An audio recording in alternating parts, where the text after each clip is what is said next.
Hello, everyone. Welcome to our virtual campfire and solidarity celebration in honor of World Indigenous People Day. We will begin the program shortly. Please wait for 5 minutes more. Thank you.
Hello, everyone. My sound was clear there. Hello. Hello. Okay, got it. Hi, good morning. Good morning. Welcome, everyone. We were happy to join us as gathered together today. And for the celebrating Indigenous youth engagement and empowerment. And let me first introduce myself. My name is Deddy Iskandar. I'm from NTFP Indonesia, and I'm joining you from the Bogor, Indonesia. And I will be the MC for this morning. And today we will celebrating the World Indigenous Day that was held in 9 August. And today we're celebrating together with this June. And we had a section for this day events and celebrating the youth engagement and empowerment in line with the theme Indigenous Youth as an Agent of Change for Self-Determinations. And we have so many youth speakers will be speak today. And from the ICCA across the region will share their experiences and insight as they actively engage in strengthening the ICCA territories of life through community-based initiative and local, national, regional, global advocacy works. And this event will bring you to the ICCA Southeast Asia Consortium's NTFP Asia, NTFP Indonesia, Working Group, ICCA Indonesia, and Green Livelihood Alliance. And also, I had a partner to be MC today. She is Diana. Hello, Diana. Just joining here.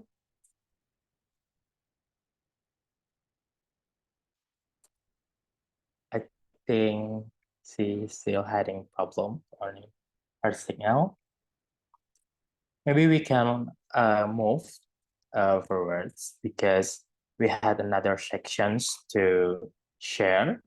And also we had a panel section with the young engineers, youth leaders from Southeast Asia. Their truth on their role as an agent of change. And will be followed with the video launch from youth-led film and storytelling from the ICCA Territories of Life. Towards the end, we'll also have open space. We are inviting you for presentation, so tell any songs in the last sections, and then show sharing that you may want to contribute to our gathering. In between, we will have mini interactive breaks, so we have network from all of you guys and get know each other in space. Okay, was shared something on the screens, and our event will inform on. So please feel free at the home and interactive friendly. And before we start, I would like to say, how are you, everyone? And you can put some reactions. Maybe if you feel happy, you can put a happiness and put some claps or gifting or love. Okay. Okay. And how are you, everyone? Maybe you can put some reactions on the Zooms. And I would like to see, okay, Asami Gundo, you're feeling so lovely. Asinur, Esther, Fami, and Jovi. And so many feeling lovely today, right? Because we're celebrating World Indigenous Day today. And in next sections, we would like to share to you all of the participants with the videos, and we will watching together. And this video will featuring voice of indigenous youth across the Southeast Asia. Maybe the operator can help me to share.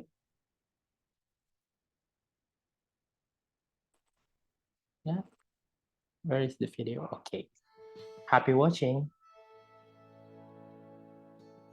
At this time of generational transition and perennial environmental challenges, Indigenous youth are rising as active agents of change for sustainability and self-determination.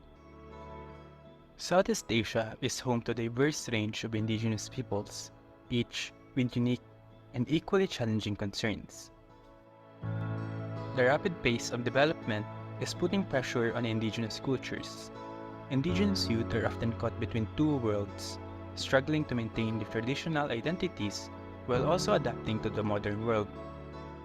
So the challenge that we face here is the young generation is they getting hard to accept their identity as indigenous people. Many youth in our tribe are now having lack of interest of even just by knowing how our identity as indigenous youth has distinct sides from other people. The current generation have a totally different lifestyle as to the previous generations. So it really makes it harder for the indigenous knowledge to be transferred as a whole. Indigenous youth are also often faced with discrimination, which limits their avenues for personal growth and building a healthy life. Youth are also facing discrimination just because they are different. And they start to adapt just to be like other people, just to be normal. And they actually sometimes they forget their own language and also their tradition. Indigenous communities have been targeted and enforced to come to the center with many human rights violations in the past and in the present as well. Indigenous peoples have been marginalized for decades and decades. Despite these challenges, Indigenous youth are full of aspirations that someday their communities have a secured future, with the younger generations being able to practice proudly their indigenous culture and language. And my aspiration is, I hope the next generation they should be grateful on themselves and be proud of their identity to be an indigenous people. I envision to see my indigenous culture come back to life, and indigenous people are still practicing our beloved culture. Preservation of our cultural heritage. We want recognition and respect for our unique identities, ensuring that our rich traditions and knowledge are cherished and passed down to our future generations. The children in my village as well as my town in general, they should go to school, because I think only the education can help them. As empowered individuals, youth from indigenous communities, combined with their deep understanding of their indigenous identity and connection to their lands and territories, have much to contribute in advancing the principles of inclusion, transparency, and responsiveness within their respective communities.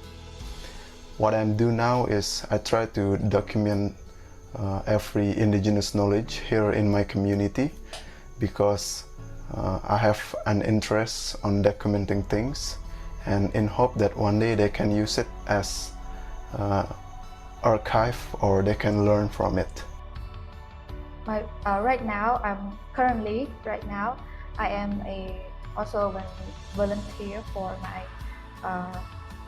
indigenous organization. I mostly join in podcasts as well as video recording to spread the knowledge about our indigenous people, as well as the problem that we are facing right now. I'll come back to my hometown and to support the children, the kids in my hometown to learning English. Because I think English is right now is very popular, and if they know English, they can search or learn almost everything in the world. Participating in important advocacy campaigns that I believe can help to save the future for us as indigenous people. I aim to empower indigenous youths and community, fostering a sense of pride in their heritage and instilling the belief that they have the agency to shape their own destinies. I have intended dreams to strengthen and restore back our identity, values, and knowledge to our young generations. In face of challenges, indigenous youth are resilient and determined. Through sustained efforts to develop the capacity of new generation of indigenous youth leaders, fostering youth engagement, and amplifying youth voices, indigenous youth can be active agents of change and sustainable development, not just in the future, but now.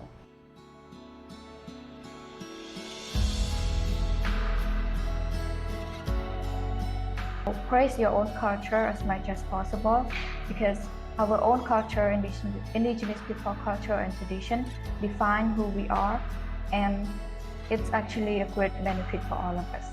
I also continue to encourage them, to support them, to help them to get a better life. This is my aspiration.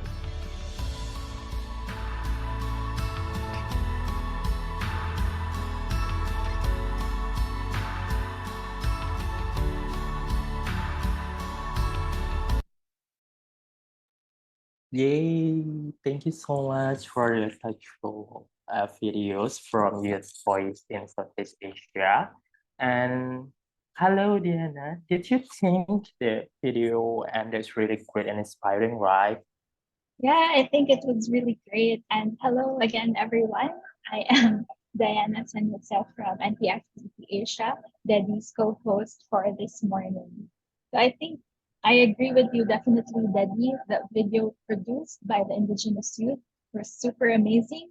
And I am excited to learn that some of the youth individual are actually here with us today and will be part of the panel discussions that we will be having this morning. So I'm sure you and everyone in the room is very excited for that.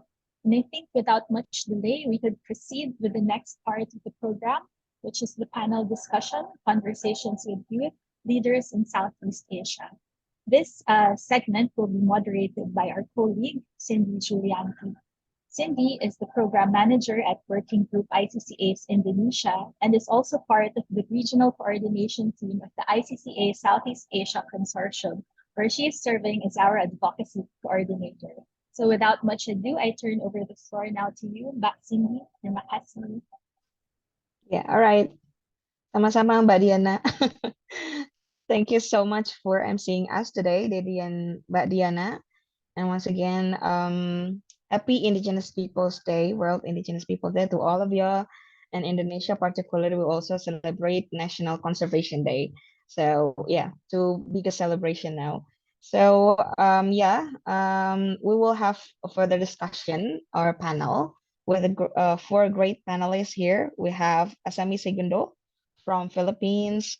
We have Etiwa, or also call it Esther Wahya from Myanmar. We have Misalin Salata from Indonesia. And we also have John Vincent Colally, or everybody call him GV anyway, from Philippines.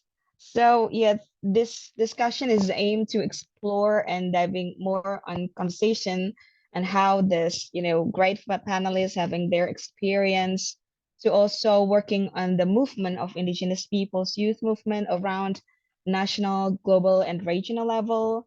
And what actually they do is really contributing a lot for greater conversation of conservation, climate change, tenure rights, and education. So that's why I think it's gonna be great panel today. So because of that, I think without any further ado, I would like to throw the first opportunity to Asami to really explore your background, what exactly you're doing on your organization, and can you describe why youth movement and self-determination is important at your end? So you have 3 minutes to share your thoughts. Thank you, Bu Cindy. Good morning, everyone. So I am Asami Segundo. I'm a forester, a GIS specialist, and an Indigenous youth leader in my community. My Indigenous Peoples organization is Kalahan Educational Foundation, and we're going to be celebrating our 50th year this November. And I'm also working with PAFID. It's an NGO who are helping Indigenous peoples in mapping their ancestral lands and ancestral waters. In Kalahan Educational Foundation, we are currently planning to have an intergenerational dialogue wherein both the younger generation and the elder generation are going to meet and talk about how are we going to continue and ensure that the traditional knowledge of Ikalahan is passed on from one generation to another in an effective way, and that knowledge that will be transferred is a quality traditional knowledge.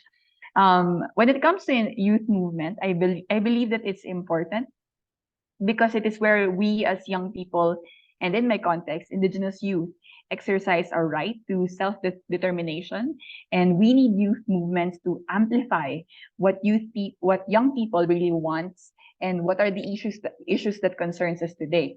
It is where we also are trained and we hone our leadership skills and learn from the elder generation. And yeah, self-determination is also important because it recognizes that we have freedom to live our lives according to our traditional knowledge, Indigenous values and beliefs. And we would like to determine what kind of future do we want, and how should we work towards fulfilling that future that we dream of.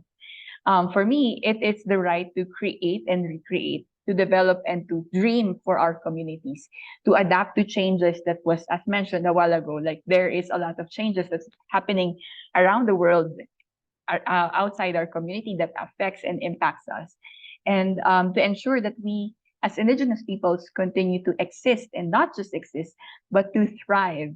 And we as young people, we have so much dream for our Indigenous communities. We have so much vibrant dreams, and we would want that to be fulfilled in the future. So that's my answer to your question, Cindy. Yeah, great, Asami.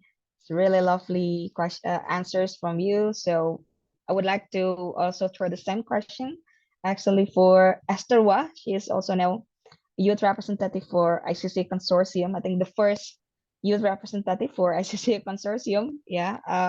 So I also wonder your experience, your organization, your background, and what exactly you think on the importance of this youth movement, and also self-determination's meaning for you. Hello, good morning, everyone. So I opened my video, but I'm not showing myself. I just show you my picture, which look young and beautiful. Yeah. Great.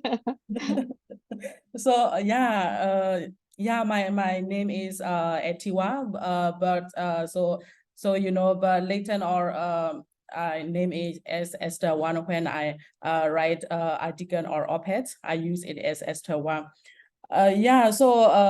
In previous I work in communities which are related to forest, like documentation things like forest inventories, doing campaign, and then bringing the communities to the national level for advocacy or things like that. So after that, within 2 or 3 years, I'm working with I'm mainly working with the alliance we call World Indigenous Peoples Alliance. So I coordinate the alliance, come together for the advocates and for the customary land rights and indigenous territory of rights. So my organization currently, as I'm working with the World Indigenous Peoples Alliance. So at the same time, I'm working with other organization called Forest Fence.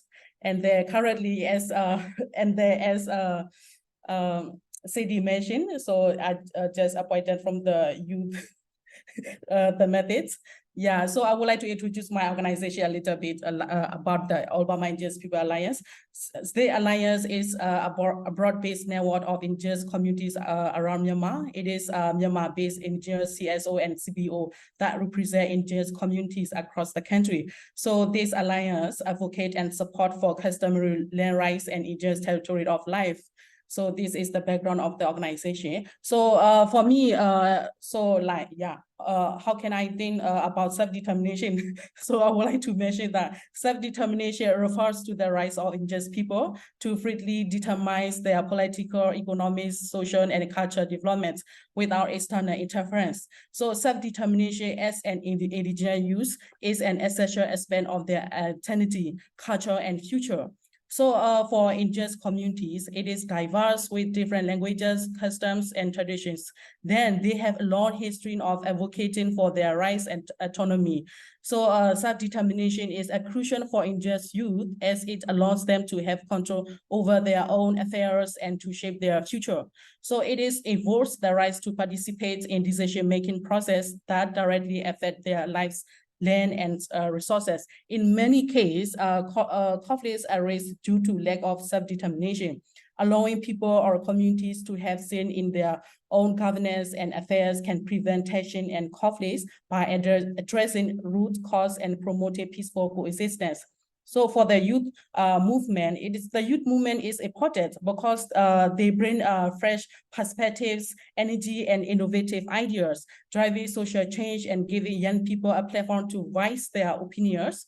Participation empowers youth, foster education and awareness, and promotes networking for collective impact. So both youth movements and self-determination contribute to a more just, inclusive, and progressive society. So they empower individuals and communities to actively engage in shaping their present and future, fostering a sense of responsibility, ownerships, and belonging.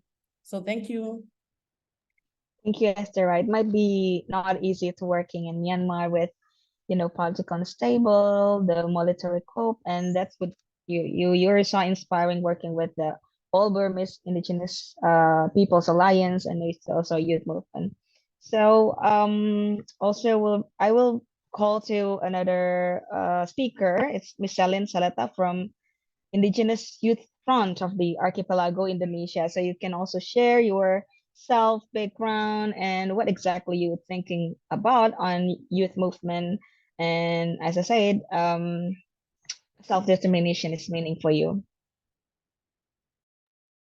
Thank you, Kak Cindy. Am I audible? All right. Adil Catalino, bacur kami kasaruga basengak kajubata. Arus. Tabea, Horas. My name is Micheline Salata. I'm coming from Toraja Indigenous Community. This background is not actually from my Indigenous community. This is from North Maluku. I would like to appreciate and to just remember this day to respect the Indigenous peoples of Ohana Manyawa, who are facing criminalization at the moment. And just yesterday, 2 days ago, we celebrate the World's Indigenous Peoples Day. And at the moment, in this week, we also celebrate International Youth Day. So it's actually like a double celebration for the youth all over the world. And I appreciate every youth who are participating in this space with us. We face different struggles, different kind of oppressions, and also fights in our territories. And I'm working together with Barisan Pemuda Adat Nusantara. That is our indigenous organization in Indonesia, or we call it in English, the Indigenous Youth Front of the Archipelago. And at the moment, we are 11 years old, not so big, not so little as well, because we are doing organization of Aman. So we are actually directing all of our movements and all of our work together with Aman to also push the recognition of the indigenous peoples in Indonesia. And our work mainly for fun.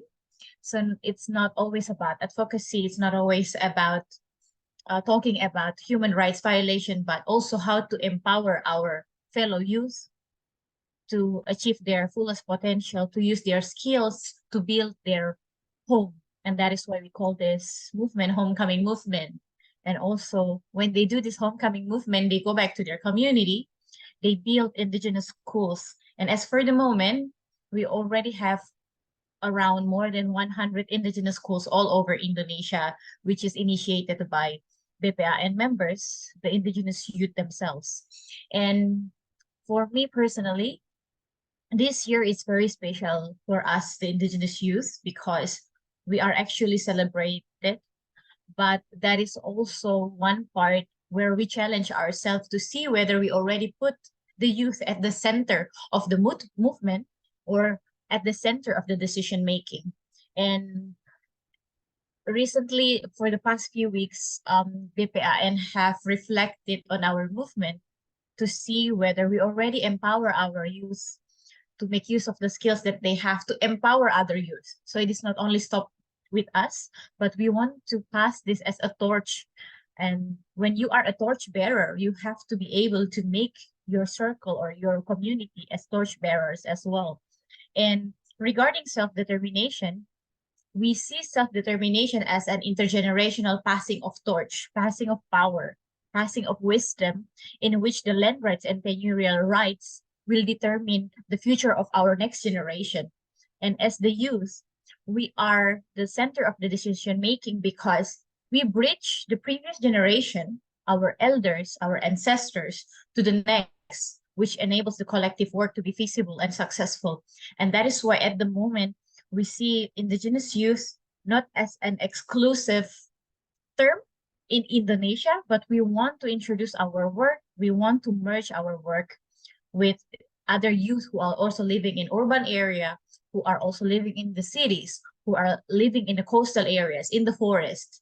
And we want to see this as a collective work together to achieve a better world in the crisis that we are facing right now. We are facing climate change, we are facing drought, flood, every natural disasters that we cannot avoid.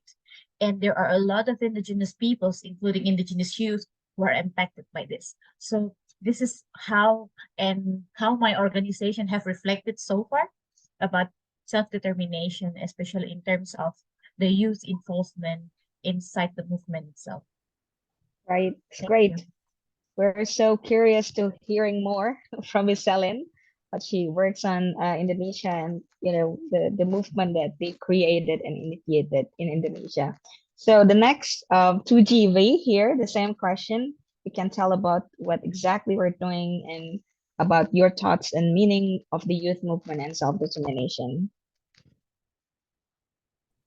Well, is this the only question, or do you have other questions after? Sorry, I'm a bit Yeah, this is the first round of the question. There will Okay. be further questions So, though. yeah, for self-determination, I think self-determination for indigenous communities is really important, especially in countries such as ours, where it's really a challenge up to this day when it comes to respecting indigenous lands. So having self-determination for indigenous communities translates to having the continuity or sustainability of indigenous cultures. And I do believe that self-determination is important as well on developing the younger generations or piquing their interest in connecting or facilitating change, or even just interacting with the older generations in order to facilitate better transfer of intergenerational knowledge. So well, again, I think I just have to introduce myself now. By the way, I am JV, Jean Vincent Colili. I'm from Palawan, the Philippines. So with regards to your question, that's my answer. Thank you, Cindy. Great, Jiffy. So from that, I think we'll move to the individual question. So the first question will be through to the same call. The first is Asami Segundo. You were the one who active to leading the advocacy and a campaign on climate change and the youth movement in the Philippines. And we know that climate change has a huge impact on the for humans and planet. And of course, indigenous people become the most severely affected group from this phenomenon. Do you see the gap on policy making in the global map in the global level on climate change issues itself has been made? And has this global commitment on the UNFCCC and everything enough to cover indigenous people's rights and including youth participation? What and what exactly you think is the ideal commitment to implement this commitment on climate change issue? Thank you for that question, Ibu Cindy. So I have a lot to unpack. So I think I will have to answer your questions one by one. So please bear with me. Yes, I do agree that climate change has a huge impact for humans, especially to indigenous peoples. And we are at the forefront of climate change. And as you have said, I have attended the SB or subsidiary meeting in Bonn, Germany last June, where I joined the IP caucus, or the International Indigenous Peoples Forum on Climate Change. It is one of the recognized constituencies in UNFCCC, or UN Framework Convention on Climate Change. And I also agree with your question that there is indeed a gap in including indigenous peoples and local communities in policymaking in the international stage. And the IP caucus is making sure that this gap is filled and that indigenous peoples are included and recognized. I would like to give you some examples on how there is a gap or there is like an exclusion or when people in the international level or people in the policy decision or policy and decision making level forgets about indigenous peoples. I attended this event by the UNFCCC on Article 6.4, wherein they claim that they will be including indigenous peoples in their capacity building activities. But when I ask if they've been coordinating with the IP caucus or have they been talking with indigenous peoples in this capacity building activities that they're saying, they mentioned that they are about to, that they haven't had any communication with the IP caucus, but just because it sounds good to have indigenous peoples in their manuscript, that's why they included it. But in application, they haven't really connected with the IP caucus yet. In the Philippines also, in the national level, there is a Climate Change Act of 2009. If you read the whole Republic Act, there is no mention of indigenous peoples, of traditional knowledge, of IKSPs. There is just a mention of local communities, of vulnerable communities, and there is no recognition that IKSPs play a great and vital role in climate adaptation and mitigation and even in disasters risk reduction. And now we go to from international to national, now we go to local level. Right after the Bonn Climate Change Conference, when I came back home, it's easy to see the gap wherein people in the local government, in the local government agencies do not have any ideas about the commitments of the Philippines. They don't have ideas about NDC, about emissions reductions, and about these things that we've been talking about for years now, since Paris Agreement 2015. Also, indigenous-led activities are not recognized and supported in the local level. So it's actually hard to connect what's been happening in the international stage to the local stage in the context of the Philippines. With your next question, if it's been enough to cover IPLC's rights, including youth participation, etc., like what I said a while ago, it's easy to include the term indigenous peoples in the write-ups, in the manuscripts, in the policies, without really including indigenous peoples in the process of planning, writing, and implementation. And when it comes to indigenous youth, in my experience in the SB 58 or in the Bonn Climate Change Conference, it's actually easy to feel lost as a first-time indigenous youth attendee.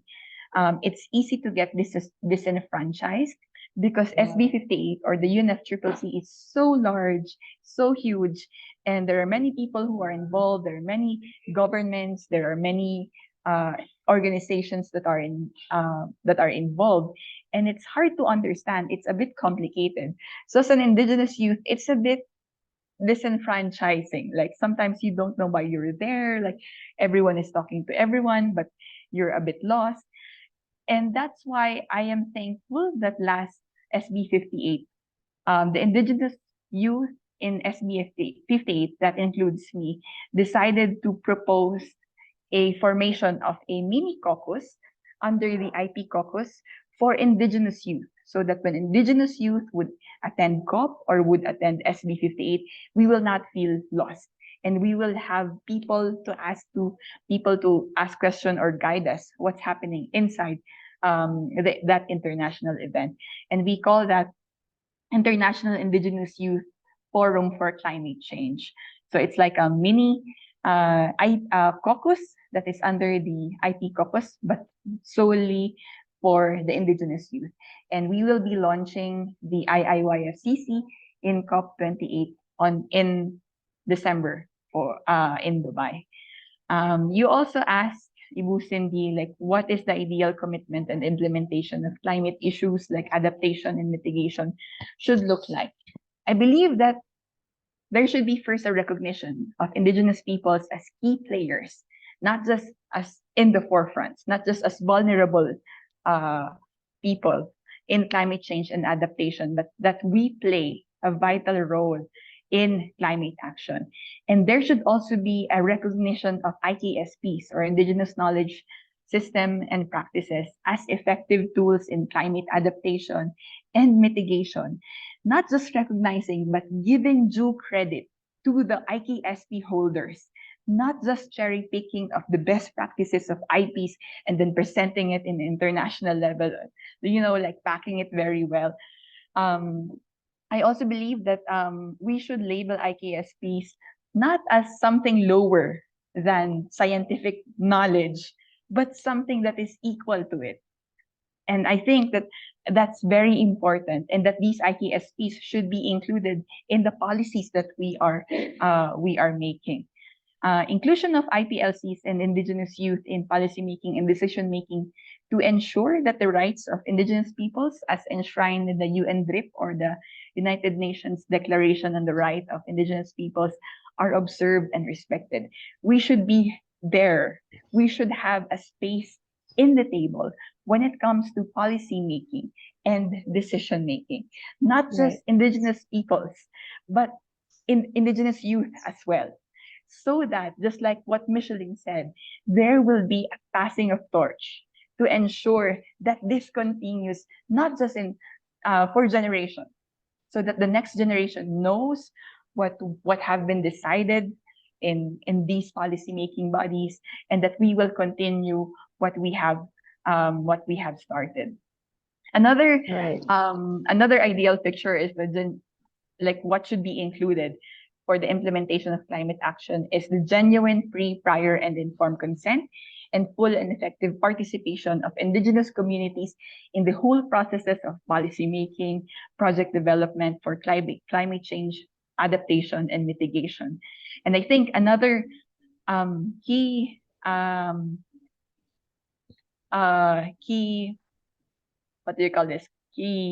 thing that should be included is the direct and easy access to funds for climate action for indigenous peoples organization.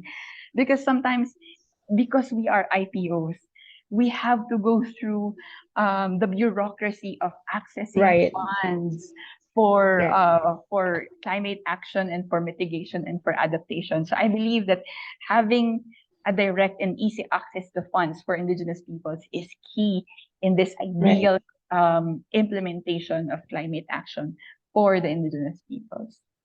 Okay, great. Asami, I think that's kind of the spotlights on we can see the gap, we can see the gap that might be indigenous peoples are mentioned, but just mentioned on the manuscript or certain articles, something like that. But nothing can we do to ensure that it's well implemented. I mean, like create certain mechanism indicator to really ensure that it can be implemented. There's article provisions, so on and so forth, and we see still a lot of gap. And to the next speaker here, we have Etiwa from the youth representative from the All Burmese Indigenous Peoples Alliance. Now youth is inevitably issue that we should carry on IP's movement around the globe, especially on conservation. As we know that we have recent conservation agenda on Kunming Montreal's framework, which also address one aspect of youth in Target 22. And what exactly yourself and your organization, such as ICC Consortium, has been done to ensure youth were involved in the bigger conversation of this of the conservation? And you can share your experience from your participation in COP15 and share your thought really, please. Yeah, thank you, Sadie. In the global indigenous people movement, particularly within the conservation perspective, you are engaged in the deniable and essential factor to prioritize. So the significance of youth involvement stems from their potential to infuse energy, fresh ideas, and innovation into the indigenous people and efforts. So this active engagement not only ensure the continuing of indigenous traditions and wisdom, but also reinforce sustainable conservation practices. So last year, I joined the CBD COP50 at Montreal. I saw a movement and a platform of youth. So it is very impressive. And then they are recognized and supported by CBD secretariats, and then they represent the voice of global youth in the negotiations under the Convention on Biodiversity. So they are a global youth biodiversity network. So they were active in giving awareness among young people. They got space and platform to raise their voice. So they have actions and movement to push world leaders to raise up their commitment and action to make the equitable and sustainable future. So for me, I did not have chance to participate in the Global Youth Biodiversity Network, but ICCA Consortia support me to raise the voice of youth and women from Myanmar in the CBD COP15. So due to the indigenous people movements, organization, women and youth, so we saw a spotlight of the framework, the framework which recognize youth, women, disabilities, and environmental defenders from the target 22 and 23. So from the target 22, so it is aimed to ensure the full, equitable, and inclusive representation and participation of indigenous people and local communities in decision-making, which include women and girls, children and youth, and persons with disabilities, and ensure the full protection of environmental and human rights defenders. And then from the target 22, it is holds great significance as it seeks to guarantee comprehensive, fair, and the inclusive representation and participation of indigenous people and local communities in the decision-making process.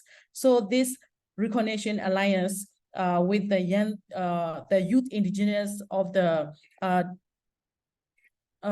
veteran of their communities playing in biodiversity conservation. So the evolving, it is evolving them in the decision making, foster intergenerational knowledge transfer, and empower youth to contribute their perspectives and innovative ideas. It is assuring a holistic and sustainable approach to biodiversity management for present and future generation. So now the biggest responsibility to all of us to assure the implementation from this target in national level through National Biodiversity Strategy and Action Plan, which we call NBSAP, and related to instrument to be able to interpret the content of Kume Montreal Global Biodiversity Framework in national policy context. In the other sides, so yeah, I would like to mention ICC a little bit here. So ICC Consortium. So the ICC Consortium has built a network of platforms specifically for the young people who are interested in the ICCA and conservation. So this platform provides a space for young to connect, youth to connect, exchange ideas, share experience, and collaborating on initiatives. So the ICCA Consortium have organized training and capacity building program tailored to young people, such as forest inventory and documentation. So through the ICCA Consortium support, I have been to Philippines and the learning forest inventory and the documentation process. And then so these initiatives empower youth with the knowledge and skill related to ICCA Consortium conservation practices, leadership, and advocacy. Then they encourage and support youth for doing campaigns and initiatives related to ICCA and conservation. So this empowers young people to take ownership of their ideas and contribute actively to the agenda. So the ICCA Consortia support and encourage of youth representatives to advocate for the recognition of youth voice and perspectives in the international conservation dialogue, policy-making process, and forums. Through the ICCA Consortia support and encourage, I get more knowledge and experience. That's why I can work with my communities from the local to the global level. And then that's why I can join the CBD COP50, and then I can raise the voice from the youth of the youth voice from Myanmar. No? So these efforts aim to ensure youth contribute their perspective, energy, and innovative ideas of the conservation discourse. So this approach not only strengthens the ICCA movement, but also creates a more inclusive, intergenerational and sustainable approach to the global conservation efforts. Yes, thank you. Right. Thank you, Esther. So the biggest homework to all of us is actually that we're, kind of winning this common Macho framework by this target are directly mentioning indigenous peoples, right, women, inclusivity, including the youth. But the homework now is just to ensure the implementation on this common Macho framework to the national legislative product or the document of national strategy and action plan. So it's a big thing that we also need to assess, for the future conservation agenda. So I will move to the next speaker here, Ms. Salin Salata, for Indigenous Indigenous Youth Front of the Archipelago. So as we know that Indigenous Youth Front of the Archipelago has been a mammoth struggle to ensure the generational transfer knowledge from elders and to younger generation. And now BEPAN has some movements such as Smartphone Movement, Homecoming Movement, as you said, and other initiatives as well to address some changes on policy and everything towards indigenous peoples and also indigenous youth in Indonesia. Can you share further about this initiative? And what is actually BEPAN main objective and vision you want to achieve from this now bigger struggle and efforts? Yeah. Thank you, Kak Cindy, for those questions. Those are really very relevant to our current condition at the moment. And maybe this is to describe what is actually happening with an indigenous youth movement in Indonesia is that because our society is still built with the perspective that the young generations are only participating through technical supports, not through decision-making process, or even to contribute their critical ideas that they see from what happened inside their indigenous communities. And this is actually our goal and what we are trying to send the narrative that indigenous youth also can participate even in a critical decision-making process.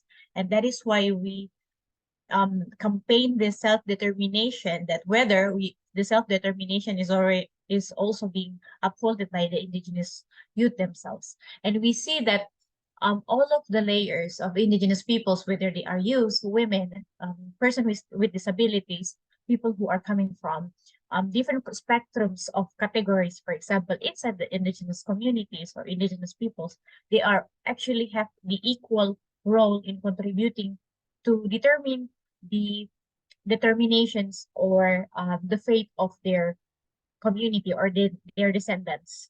And this is what BEPAN has been keep on doing through homecoming movement. So we push and we motivate our youth who have left their communities to go back and to just make use of their skills, make use of the knowledge that they already acquire in new places that they have visited to contribute to the betterment of their community. Because right now we have seen that there has been a lot of discriminations, land grabbings, deforestations, where all of the mothers cannot find food for their children, cannot provide food for their husbands when they go back from work.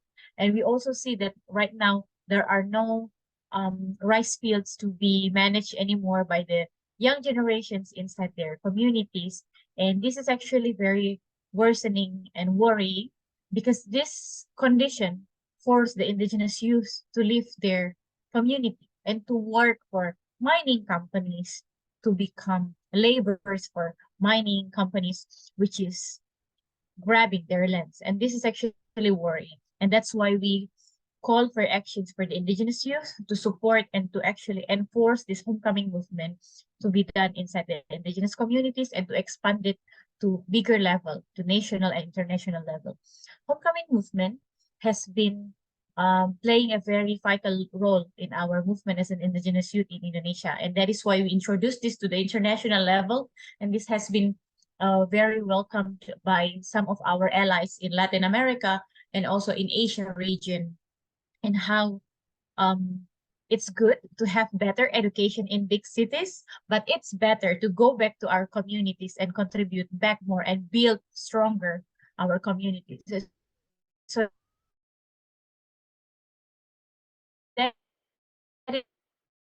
how we actually know in bigger cities with full of pollutions, full of false solutions towards climate change, and also the crisis that we have facing right now.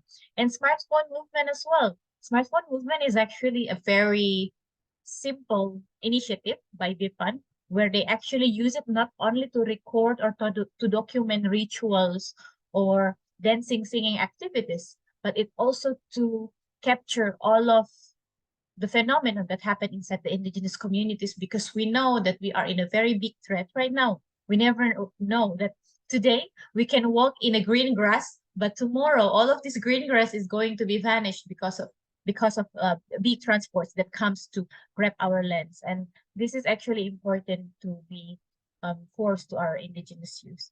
And for the last question, what is the objectives and what we want to achieve from these efforts is actually because we want to amplify this and we want to be inclusive to our fellow youth in urban area. Right now, we have got a very big attention from them, and they also want to be hand in hand working together with these initiatives. And that is very wonderful to see how the collaborations coming from different types of youth, and some of them are also coming from interfaith communities. Some of them are actually coming from non-indigenous communities, want to go hand in hand with this initiative to support indigenous peoples movement and to force the recognition of the indigenous peoples in Indonesia. Because right now we have this very challenge on how to ensure that the political situation in the country would include indigenous peoples' voices in it, or even to talk about the RUU Masyarakat Adat or the recognitions of the indigenous peoples bill in the country. Yeah, thank you. Thank you, Miss Helen. Yeah, I think that's a big work you've done, and I think it is important to amplifying our work and initiative, also to influence other youth, not only indigenous youth, because maybe the youth and whether indigenous youth will be the next leader who create this policy making, right? And by then, I think it's really great thing to also ensure the solidarity among youth in general. So I will throw the next or the last question for individual questions to GV from Philippines. The question is that you are a youth representative who also active in some platforms such as SNAC, YIHA, and also ICCA platform. Can you share further about this initiative and what your community and platform has been done to strengthen ICCA in your territories, especially to ensure intergenerational transfer knowledge and inclusivity?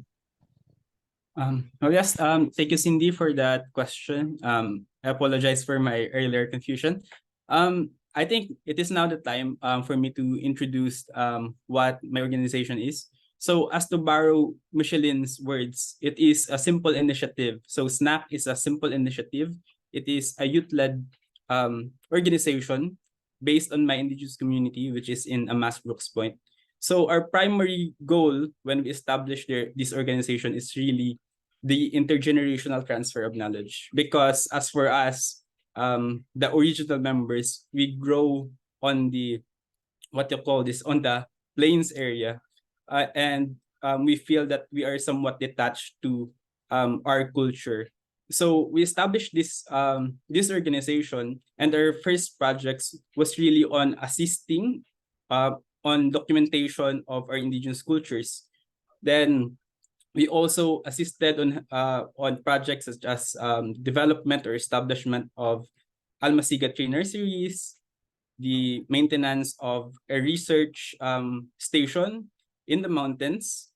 Then moving on forward, we also hosted activities such as Slow Food Festival, wherein youth or younger members of our communities can have hands-on experience on how to prepare our traditional cuisines.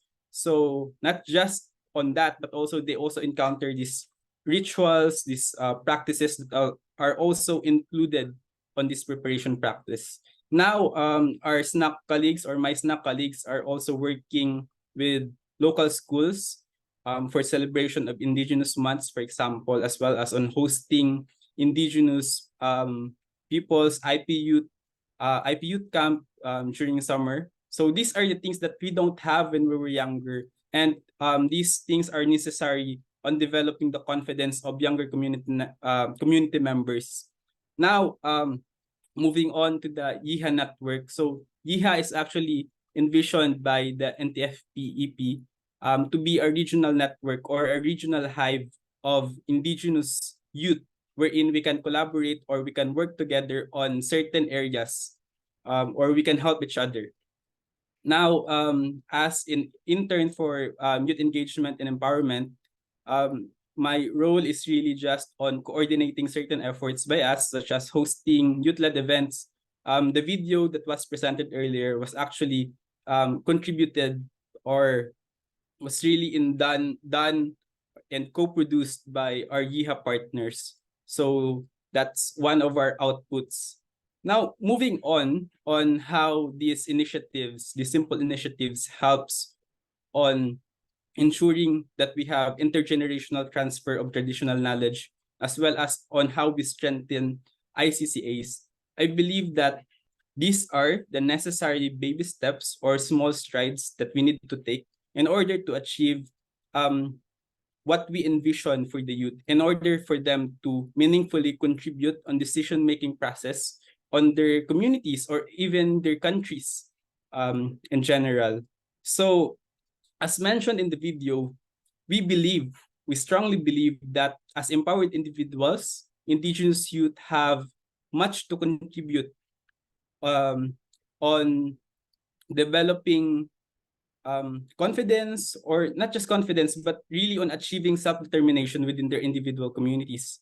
Because combined knowledge, confidence, combined with our deep understanding of our indigenous lands and territories really translates to a lot of power.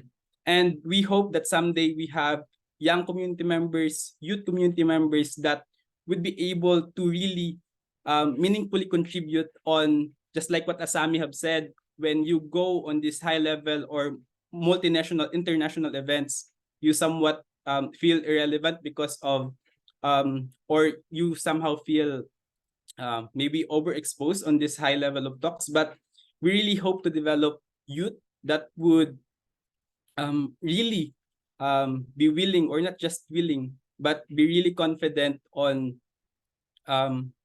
addressing these people and sharing our experiences, sharing the beauty of indigenous knowledge systems and practices. So thank you, Cindy. So that's all for me. All right, thank you, GV, for that sharing. So because actually we over time and the discussion is very very interesting, and I know that people might have bunch of question and reaction. So I'm so sorry I have to only giving you 5 minutes to react and provide your thoughts and also question if you have from now before I close and giving opportunity for all speakers to provide their closing statement. Is there anyone who wants to react or give a question for the speakers? You can raise your hands or you can put on the chat box.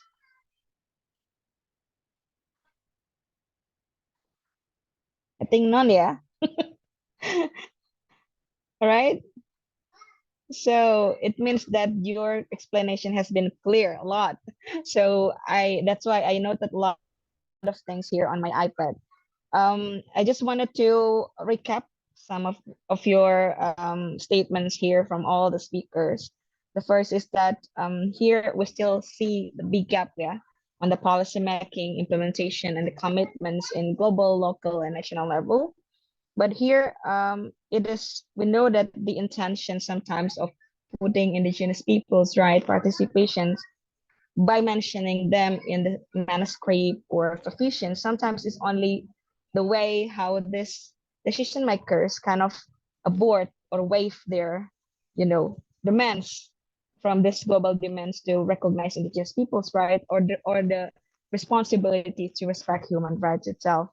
So therefore, I think it is great to what Ms. Selin has been mentioned about sometimes the youth or the involvement, the mentioning indigenous peoples or indigenous youth sometimes is only putting on the technical aspect, but not on the process of how they can also involve in the decision making process.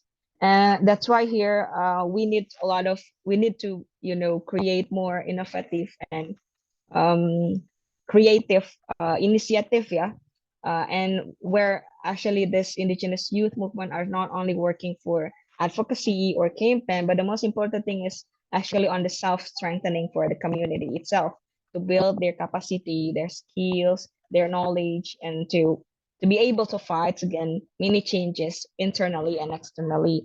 And then here I also noted about the the importance of amplifying the voices, initiative, and also best practice, and create more solidarity among youth, global youth initiative, whether it's going to be urban youth or indigenous people's youth, because they will become the ones who become the leaders of the decision or the decision makers in the future.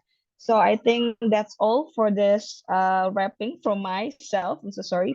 It's not really that complete, but I think here I would like to throw opportunity for each speaker for 1 minute just to give your closing remarks or statement.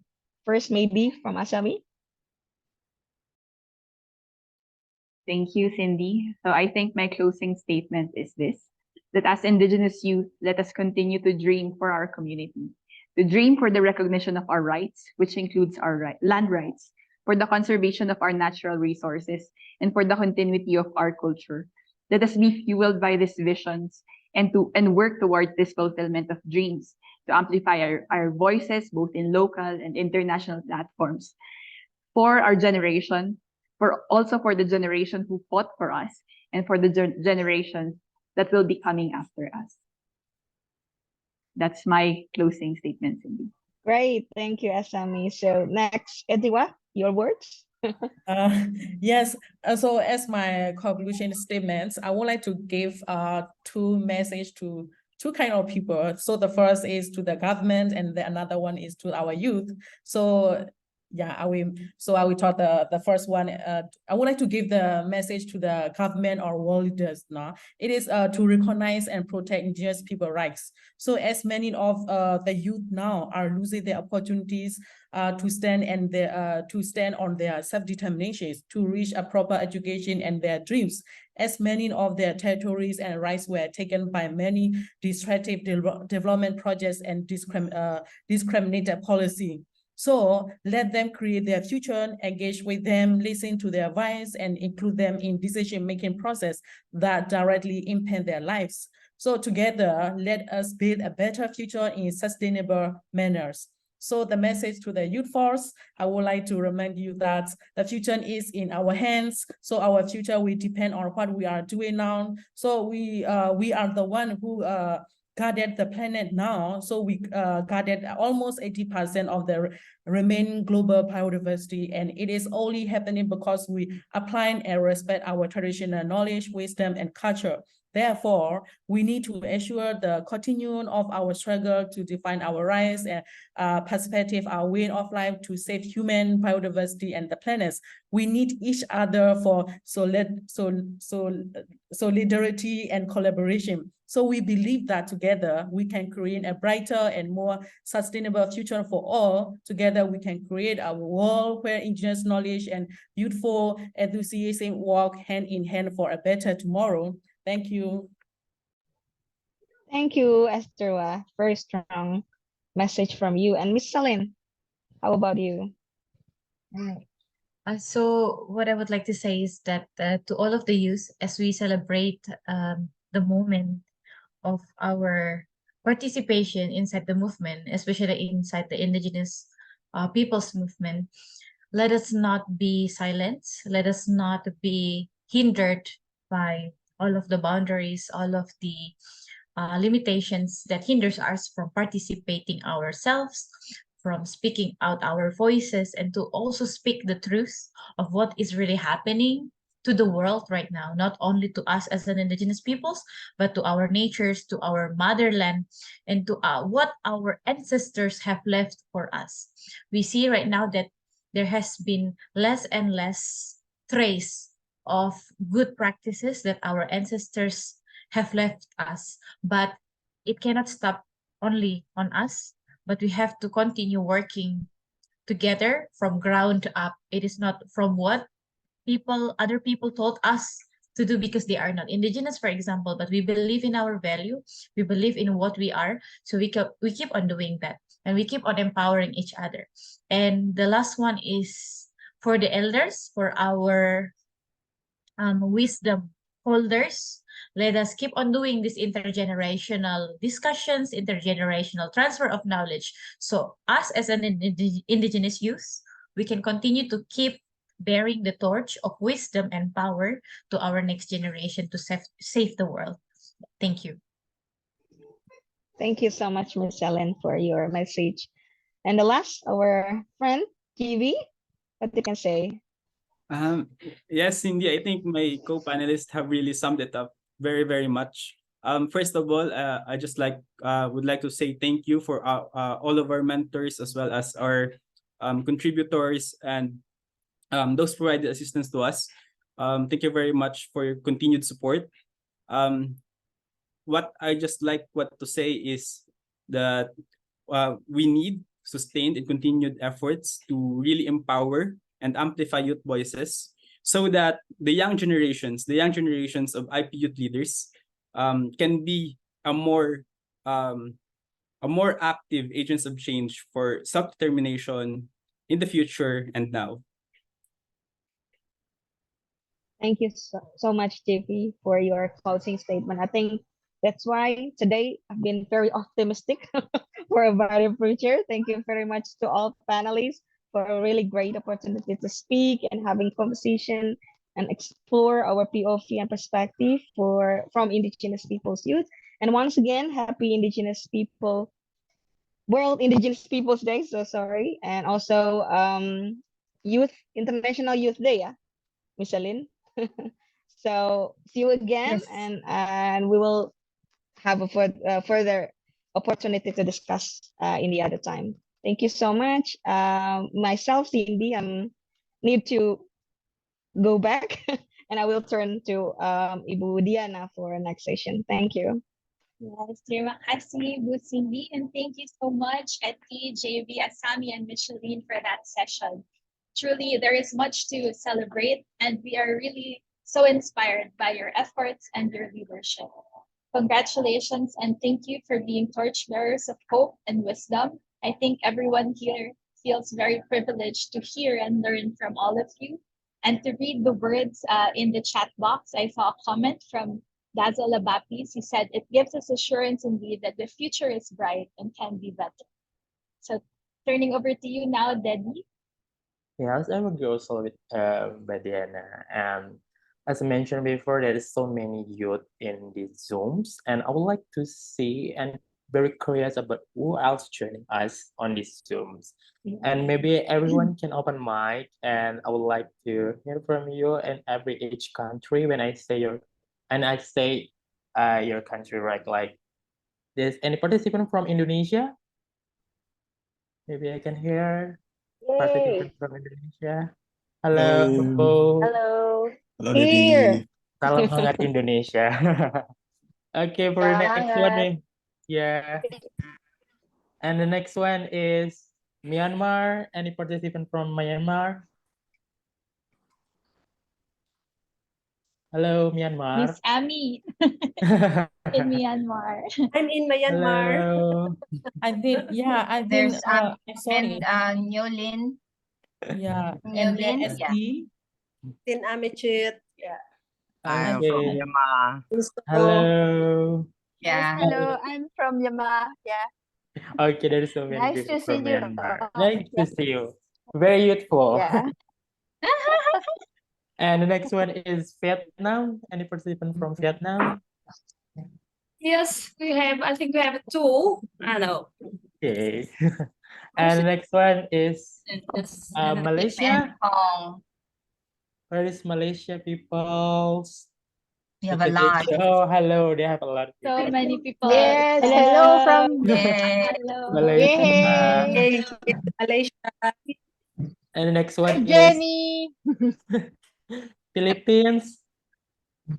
Yay, Please, Philippines people from also. Philippines. Hello, Bye, everyone from bye. Philippines. Hello. Yeehaw. Yeehaw. Yeah. Okay. Yeah. Okay, there Yeah. are other people from any more country. Who Uh, else? who else? Cambodia. From Laos, Cambodia. Cambodians. Oh Yeah. yeah, There's Cambodia. Cambodia. Yes. Hello, There's Fee. Hi, Didi. Hi, V. Hi. Hi. Good to see Okay. everyone. Good to see you too. And thank you so much for joining us today.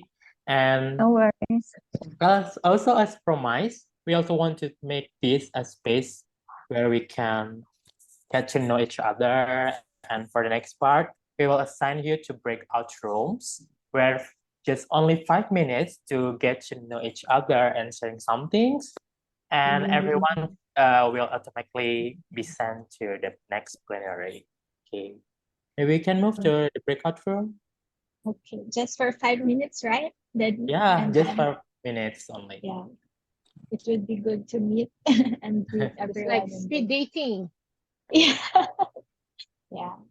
So see you in the room.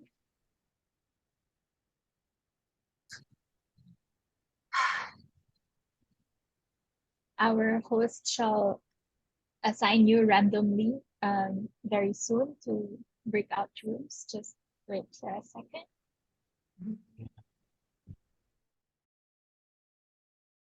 So at this point, you should all be seeing an invitation to join different rooms. So feel free to catch up or say hello to all that you meet. Thanks. See you after 5 minutes.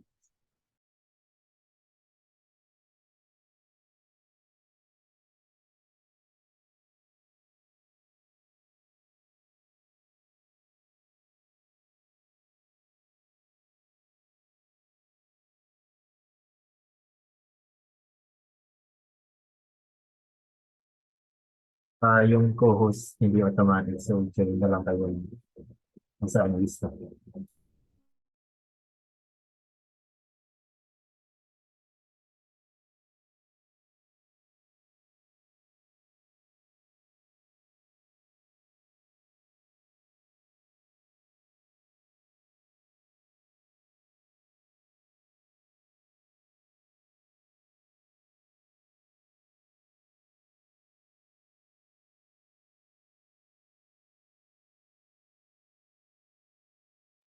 Robin, mamaya pwedeng di ba mag-message ka sa kanila pag pabalik na or may mag-a-appear naman. Automatic siya. Ay, automatic siya. Okay. So 5 minutes then 2 minutes to return. All right. Thank you.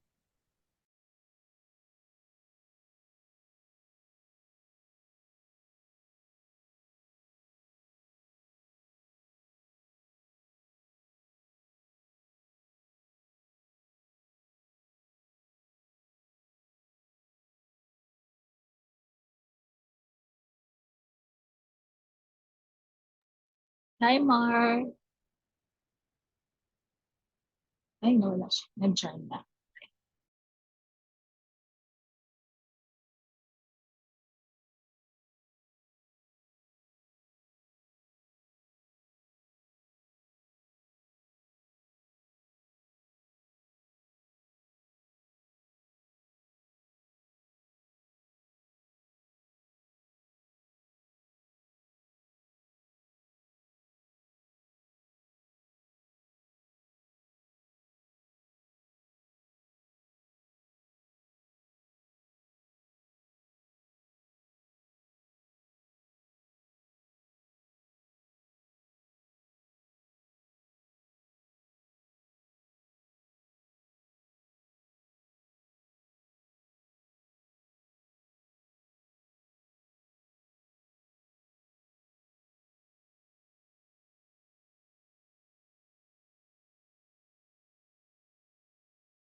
Hello, everyone. I think people are coming back. That was fun, I think. Although in Filipino, we say bitin, or we didn't have much time, but I'm sure and I'm very happy that at least we got to kind of network or mingle and see old friends, meet new ones along the way.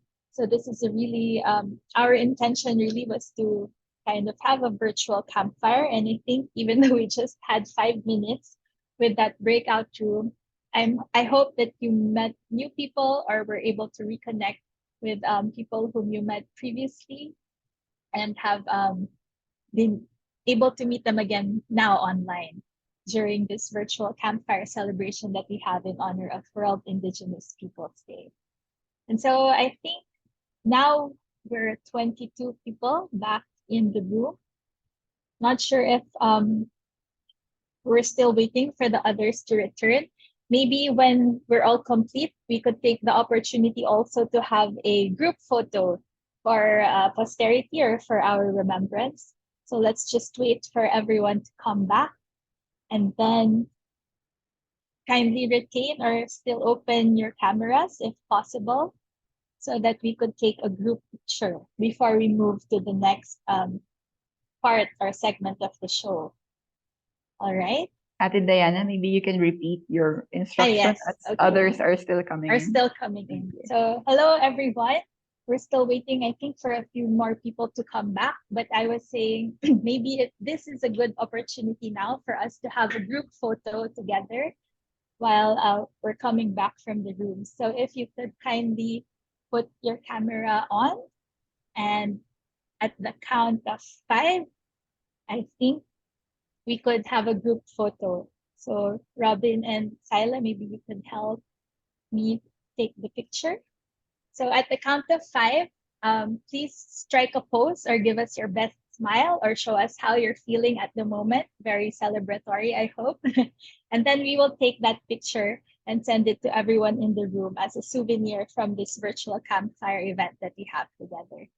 All right. So in 5, 4, 3, 2, 1, smile. And the next page. Okay, 1, 2, 3, 4, 5, smile. Okay, thank you very much. We will send you a copy of that picture after the event. So, Dedi, what is next? What is up next with our celebration? Can you tell us what's in Okay, store? for next celebration, I have the special sections that we had a premiere launch of film from youth in Bali, Indonesia. And Oh, yeah, and then I would like to introduce to our partner organization is called Wisnu, and we had 2 indigenous youth leaders from Bali, Indonesia. And in 2022, we was held indigenous youth camp in Bali, organized by NTFP Asia, NTFP Indonesia, WGII, and Wisnu. And we had a 2 youth organization that was expressed their interest to conduct youth action research. In collaboration with Wisnu and the 2 of youth organization is called Brasti and Ombo, we support develop their action research through production of films. And let me introduce you, Lisa Ismian Dewi is from Wisnu. Hello, Lisa, that you was joining us on this Yes. Zoom. Hello, Daddy. Yeah, hello. Maybe you can help me to introduce Wisnu on these sections and quickly. Yeah, okay. Okay. Thank you, Daddy. Hello, everyone. Nice to meet you all. I'm Lisa from the Wisnu Foundation, an NGO that was established 30 years ago, which is engaged in the environmental and community empowerment. So Wisnu has worked with a number of villages and communities in Bali, including Tenganan since 2000 and Adat Dalam Tamblingan indigenous people since 2018. One of the activities carried out is mapping village potential, strengthening the community institution, and capacity building. In 2022, Wisnu has the opportunity to work with the NTFP-EP Asia to make a documentary film related to the environmental and social issue. This film will presented by Elman from Adat Dalam Tamblingan Indigenous People and Rio Wedayana from Tenganan. Then I will hand over to Elman and Rio to introduce themselves and present their documentary film. Thank you, Dedi. Okay, thank you, Lisa. And then we'll back move to Alman. He is from Brasti, and he was recently featured in the IUCN website article featuring indigenous youth in Bali as they lead the way to keep their forest as a secret. Hi, there's an Helman on this Zoom. Maybe you can say hi, Elman. Hello. So Hello, Elman. I'm Maybe you Elman from can. Rusty. Yeah, hello Rusty too. Tamblingan. Yeah, maybe you can introduce quickly the Brasti and how you work together for the video. Sure. So thank you so much for having me in this great event. So yeah, as I said, I'm Elman from Tamblingan as a part of indigenous people of Dalam Tamblingan. So Tamblingan is located in hills of Bali, north of Bali, which has lake and also rainforest here. So lake and rainforest is one of the good destination here to be visited for all the people around the world. And now this lake and Mertajati forest is our forest that still applying for to be a customary forest. And here the forest and also the lake is our source of life. And yeah, the good things, the beautiful things of the lake, of the forest, it also has a problem. The problem is it's big. I mean, the problem happened in the forest: illegal logging, poaching, and other things. So this problem cause many problems like the water. The water become decreased. The spring water become decreased here. So that's the main problem that we face here. Even what we have done here, it's good for the movement, for our movement, for keeping the forest. But now, actually, we want to spread the movement through the videos. So what we have done here, we make a video documenting the problem that we face here, and then till we made this video. So here, Vishnu as our partner since 2018, they are supporting us in fighting our forest here as our customary forest. And in this video, Vishnu also supporting us to advising us, supporting us, and also giving and mentoring us in making these videos. And also thanks to NTFP for supporting us to making this video happen. So through this video, we want to share what we have faced, what are the problems that we face here, and after that, we want all the people in Tamblingan, in the world, also seeing what the problem and help us to make it happen. Like the forest become our customary forest. Okay, thank you, Thank you. Elman. Yeah, maybe we can move on to the video that was mentioned by Elman, that many struggle to keep their forest and also like in Tamblingan.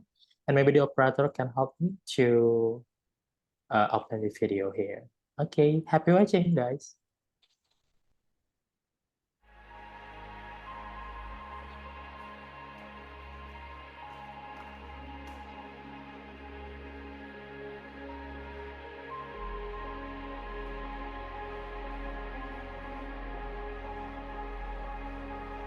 Siapa yang tidak tahu Danau Tamblingan? Mungkin kalian pernah mendengar tentang Danau Tamblingan. Sebuah danau yang dikelilingi oleh hutan hujan tropis yang disebut alas Mertajati.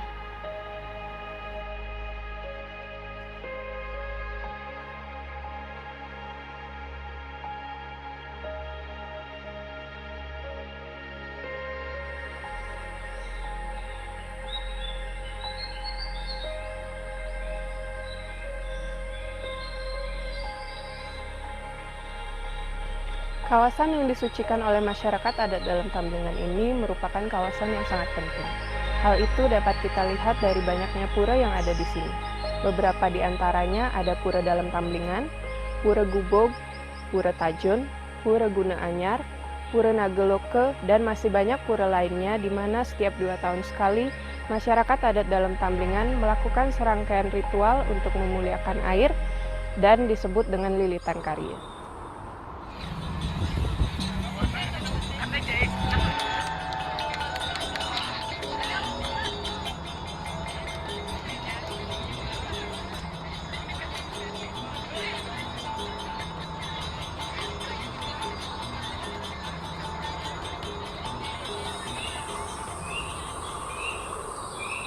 Kawasan ini juga merupakan rumah bagi berbagai jenis flora dan fauna yang diantaranya adalah spesies endemik di kawasan ini, seperti cemara panda, kayu suwe, latang temesi, ikan kuyuh, hijang, dan berbagai jenis burung.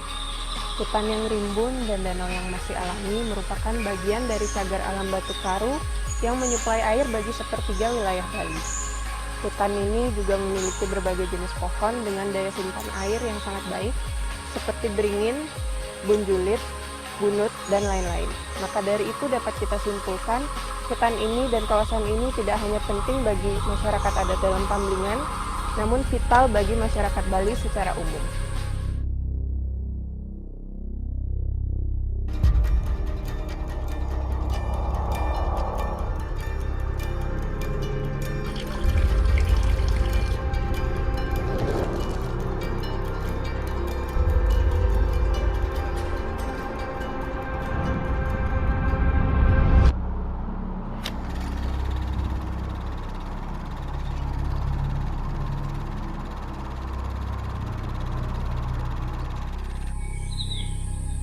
Kalian bertanya-tanya apa yang sedang terjadi pada tempat ini.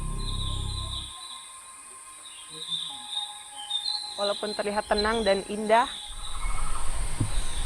namun tempat ini sedang tidak baik-baik saja.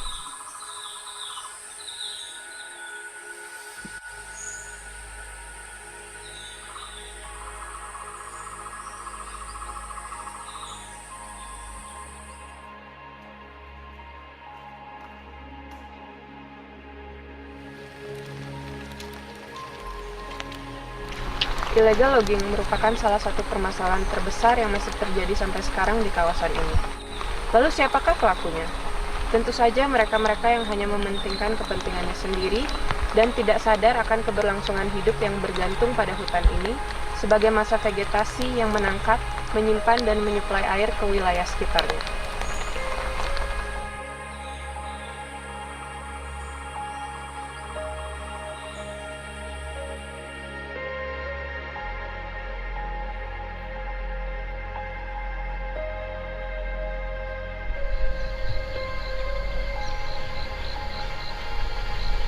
Dalam beberapa tahun belakangan, sudah muncul berbagai macam masalah di kawasan ini yang diakibatkan oleh penyedotan air tanah di beberapa titik dan pengalihan fungsi lahan.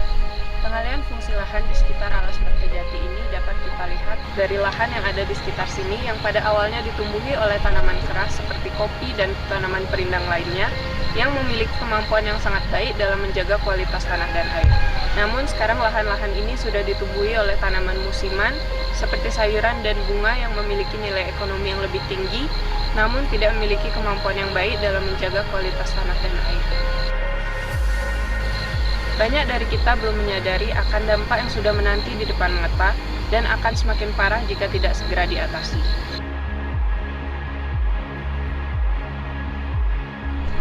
Dampak-dampak negatif tersebut sudah mulai dirasakan oleh masyarakat adat dalam Tamblingan yang tinggal berdekatan dengan sumber air, di mana beberapa sumber air tersebut sudah mengalami penurunan debit, bahkan diantaranya sudah mulai kering.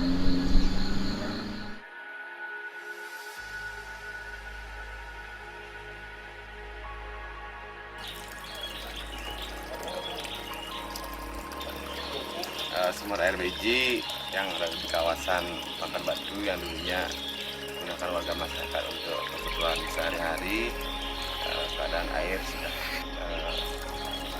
sudah berkurang. Pada musim hujan ada beberapa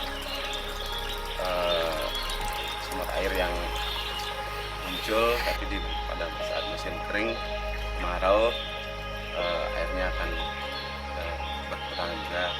Dulu dari cerita warga ini juga sangat banyak warga yang kesini mencari air keluar sehari-hari, namun sekarang sudah sangat jarang, bahkan hanya dikhususkan untuk keperluan upacara saja. Kalau tidak salah tahun 2000 mata air ini masih besar karena pohon-pohon yang besar itu masih ada. Terus karena ada perubahan istilahnya di pertanian, dulu di sini kebunnya kan jelas kebun kopi, pasti memerlukan pohon-pohon yang besar, misalnya penau-penau itu dap-dap yang besar. Di sini ada pohon kayu suren namanya kalau tidak salah, besar, sehingga mata airnya itu besar. Namun karena sekarang sudah beralih ke kebun cengkeh ini bertolak belakang dengan pohon yang besar, akhirnya ditebang, sehingga mata air yang ada di sini kalau musim kemarau kecil sekali dah. Ini mungkin karena musim hujan, air ini kan masih sedikit ada lah. Kalau musim kemarau jelas sudah tidak ada. Kalau dulu semuanya di sini, nah untuk kepentingan rumah tangga gitu, umpamanya sini semuanya ngambil air.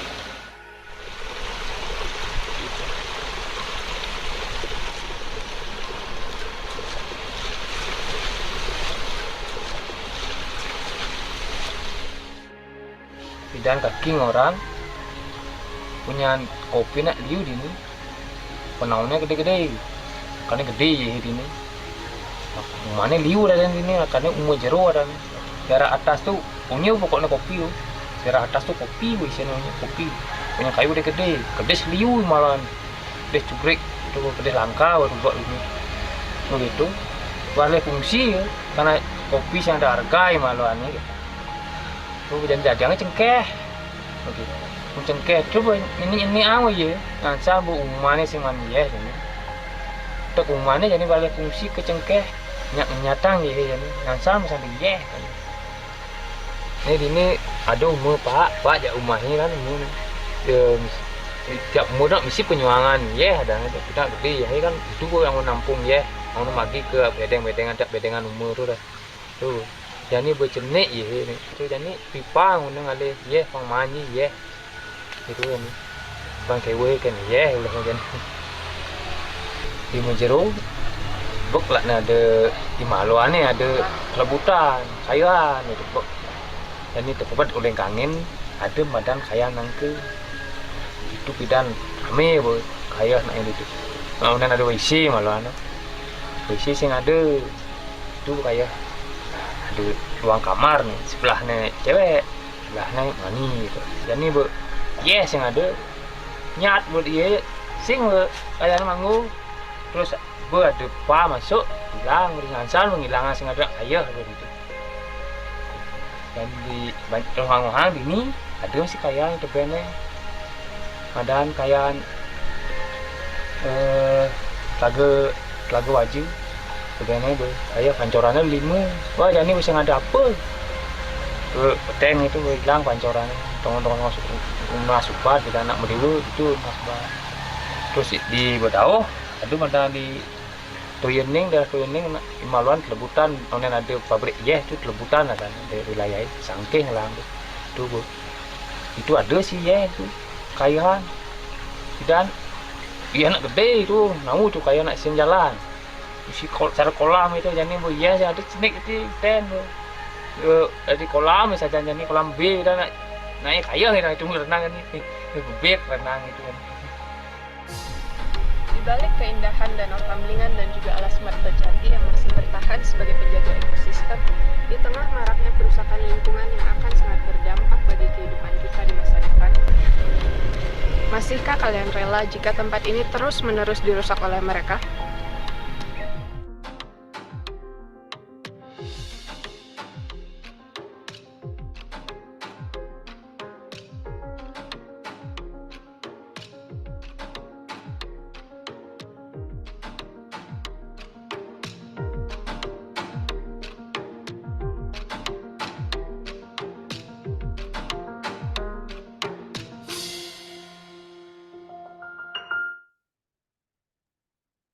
Okay, thank you for presenting the video.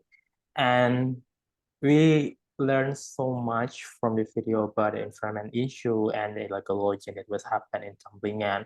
And I hope as a youth we can hand in hand working together to keep our forest and motherland in the world maybe. And then for move to the next section, we have another video that was presented from Rio Wedayana.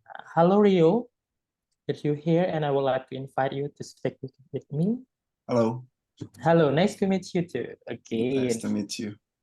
And then Rio is Bali filmmaker and also youth leader from Ombo. I heard you was invited in local television, right? Yesterday? Yesterday, yes. Yeah. Well, and then actually, I'm not a filmmaker. but I don't study film, so but I love to create a film, and yeah, you can call me filmmaker. So yeah. Yeah, because I think your video will be presenting is really good and nice to Well, thank you. watching. Thank And you very much. then I would like to hear from you, and maybe you can share quickly about the Ombo and what motivated you to do this video. Well, thanks for the opportunity. So I would like to say thank you to NTFP and Wisnu, and for all the people who contribute in the creating of the videos. And well, let me introduce myself. My name is Rio Wedayana. I'm from Tenganan Pegeringsingan, which is an old village in the east part of Bali, here in Indonesia. Well, Tenganan is one of a unique village, and the population is only, I think it's 100 families. The original indigenous people here is only 100 families, but the territory is quite huge. It's 917 hectares, which divide into three. The one is the rice field, that's 250 hectares, and the forest is 500 hectares. And the huge territory is supporting all the ritual, the ceremony here in Tenganan, because, well, we have a lot of ceremony. And yeah, we do ceremony almost in every month. So all the offerings, all the ceremonies we are getting all the fruits, we are getting all the fruits from the forest. And well, Ombo is a group that me and my friend here created to do certain of activities that, you know, because being a young indigenous people here, we have a lack of activities, and so that's why me and my friends is creating a group so we can do an activity just like creating videos, documenting things, and etc. And yeah, I think that's it for the introduction, and I don't want to spoil the video, so without further ado, just enjoy the video. Thank you. Thank you so much for sharing with us, Thank you Rio. so much. And then let's move on to the next video.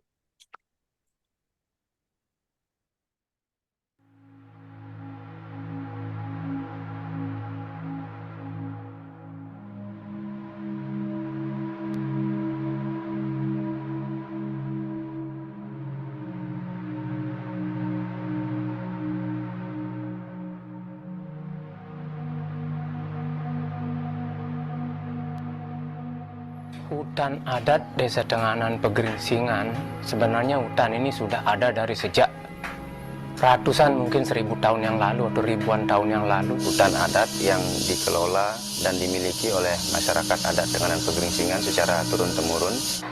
Nah, hutan adat ini terdiri dari 2 kategori kalau di Tenganan Pegeringsingan, ada Bet, ada Tegal. Kawasan Bet itu memiliki luas kurang lebih sekitar 319 hektar, sementara kawasan Tegalan mencapai 272 hektar. Sejak tahun 2019 sudah ditetapkan sebagai hutan adat oleh Kementerian Lingkungan Hidup. Dan tentu saja hutan ini peranannya terhadap kehidupan orang Tenganan sangat penting.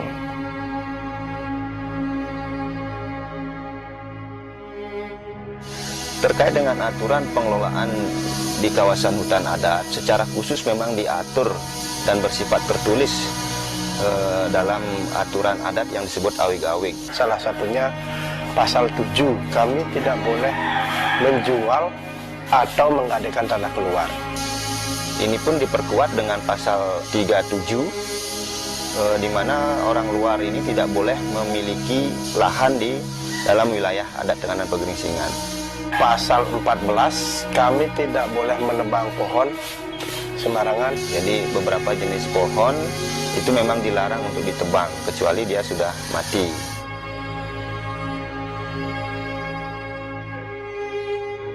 Terkait dengan pengelolaan hutan, sebetulnya warga adat Tenganan Pegeringsingan asli dalam mengelola tanah milik desa adat ini bekerja sama dengan petani penggarap atau dalam istilah lokal disebut penyakap. Kalau hasil hutan di Tenganan Pegeringsingan itu ada beberapa jenis buah-buahan, entah itu durian, wani, mangga, dan sebagainya. Saya cenderung mengatakan bahwa hutan Tenganan ini adalah hutan produktif karena terdapat banyak buah-buahan atau tanaman yang menghasilkan buah yang bermanfaat baik secara ekonomi maupun secara konservasi. Pada tahun 2021, generasi muda dilibatkan dalam pemetaan wilayah dan hutan adat, di mana didapatkan hasil bahwa pohon jaka mendominasi secara jumlah. Sebagian besar hutan adat di Tenganan itu ditumbuhi pohon aren atau pohon jake. Pohon jake adalah sejenis tanaman palem yang hampir keseluruhan bagian daripada pohon tersebut itu sangat bermanfaat. Berbicara tentang pohon aren atau dalam istilah lokalnya disebut dengan jake, ini memang memiliki peran yang sangat penting. Kalau kami masyarakat Tenganan Pegeringsingan sangat erat hubungannya dengan pohon jake itu sendiri, karena hampir semua bagian pohon jake itu bermanfaat bagi masyarakat Tenganan.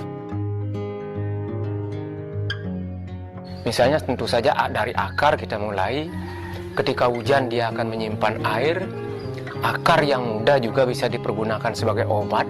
Batang pohonnya, yaitu kayu arennya sendiri, itu juga bisa dimanfaatkan sebagai bahan bangunan. Kemudian ijuknya itu bermanfaat, bisa dijadikan atap, terutama atap bangunan-bangunan suci. Sedangkan bunganya bermanfaat untuk makanan ternak. Lidi dari daun aren yang masih muda ini, itu dimanfaatkan sebagai bahan baku untuk membuat kerajinan ingke atau nampan yang difungsikan sebagai wadah sesajen dalam setiap pelaksanaan upacara. Dan ini tidak bisa digantikan oleh pewadahan yang lain. Daun aren yang tua ini memang digunakan sebagai alas yang disebut dengan aledan. Jadi aledan ini juga tidak bisa digantikan oleh sarana yang lain.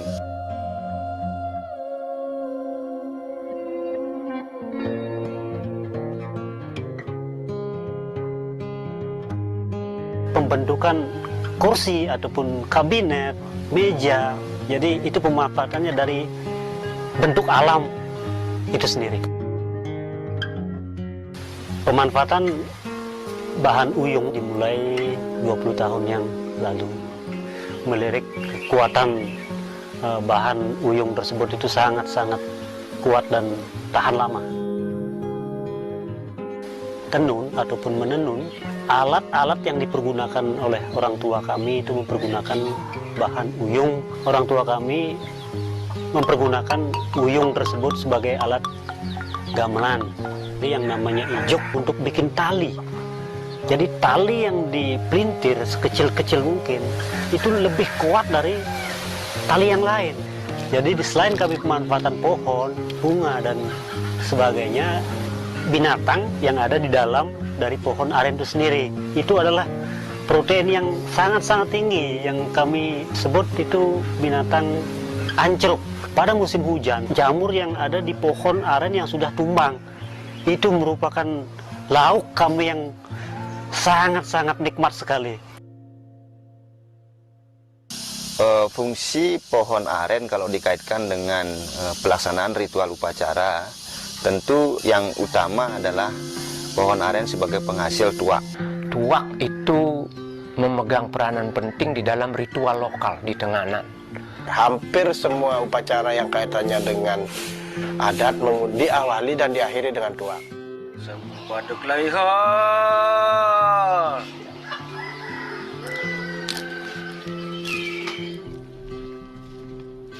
2001 kami mulai menekuni.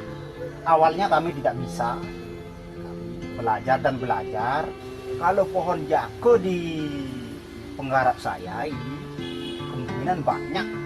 Kalau tidak salah ini 1 hektar ini sampai 100-an. Proses pembuatannya itu bukannya sari tapi getahnya yang diproses. Inilah bumbu tuak yang asli dan sebenarnya. Dipukul pakai ini, baru dibungkus pakai sabut kelapa, diisi wadahnya itu baru dinaikin.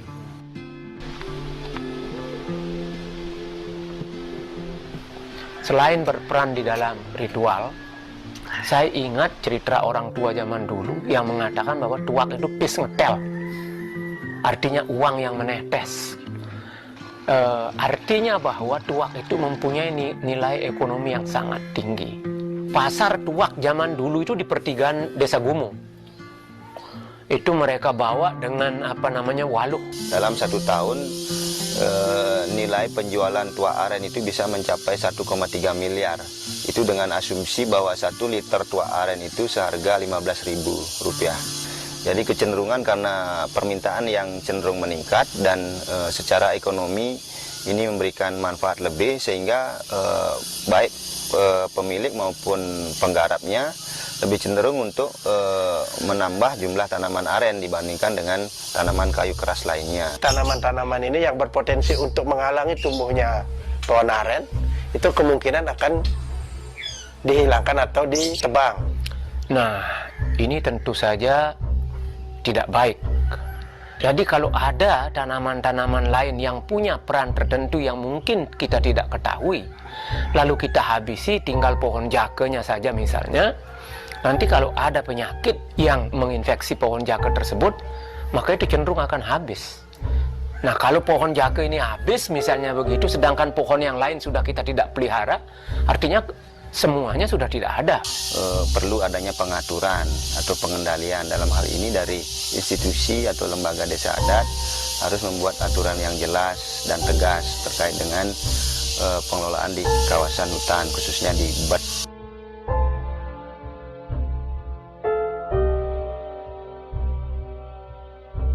Penggunaan tuak sudah terjadi pergeseran. Kalau dulu tuak memang dipakai sebagai sarana upacara selain juga untuk dikonsumsi, tetapi apa yang saya lihat hari ini, konsumsi tuak itu menjadi sedemikian meluas, tidak lagi memperhatikan tempat, waktu dan juga keadaan. Orang lokal di sini menyebut tuak, berasal dari kata metu dan wak. Metu artinya keluar, wak itu artinya suara, ucapan. Jadi kalau kita sudah mulai ada rasa mabuk, maka kita tidak sadar, suara kita akan semakin meninggi. Nah, kalau hanya suara yang meninggi tidak masalah, tetapi kalau emosi meninggi sampai terjadi kekerasan, ini yang kita tidak inginkan. Rasa mabuk itu berpengaruh kepada saraf, berpengaruh kepada kesehatan, karena kalau makanan-makanan yang mengandung asam urat kemudian dicampur dengan alkohol, maka dia segera akan bereaksi di dalam tubuh sehingga akan bisa menyebabkan penyakit pada tubuh kita. Bagi kami masyarakat Tenganan itu tuak itu adalah tradisi dan budaya. Jadi jangan disalahgunakan untuk generasi muda. Di sini makanya perlu ada mungkin penyuluhan, pengingatan dari tetua-tetua desa. Tetapi sayangnya kan banyak tetua juga yang ikut mabuk. Nah, seperti orang di Bali mengatakan, kalau mata airnya mengeluarkan air keruh, maka sampai ke hilir pun airnya akan keruh. Tentu saja dari pemuda sendiri harus ada juga yang memberikan contoh. Kita tidak boleh menggantungkan diri kepada yang tetua saja. Kalau tetuanya ikut mabuk ya, jadi kita pemuda jangan ikut. Kalau kita punya kesadaran terhadap hal itu gitu. Nah, oleh karena itu barangkali desa harus berpikir bagaimana mengaktifkan atau memberikan aktivitas kepada para pemuda yang bermanfaat. Misalnya, kembali kepada hutan. Coba kita lihat hasil hutan kita, kayu kita luar biasa banyaknya. Hal ini bisa dilakukan dengan cara misalnya mengenal lebih jauh kondisi dan potensi yang ada di kawasan hutan.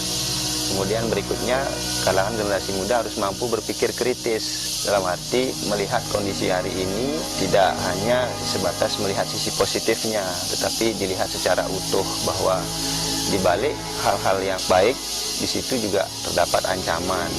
Artinya ancaman ini harus sudah dikenali sehingga resiko-resiko di kemudian hari yang mungkin muncul sudah bisa diantisipasi.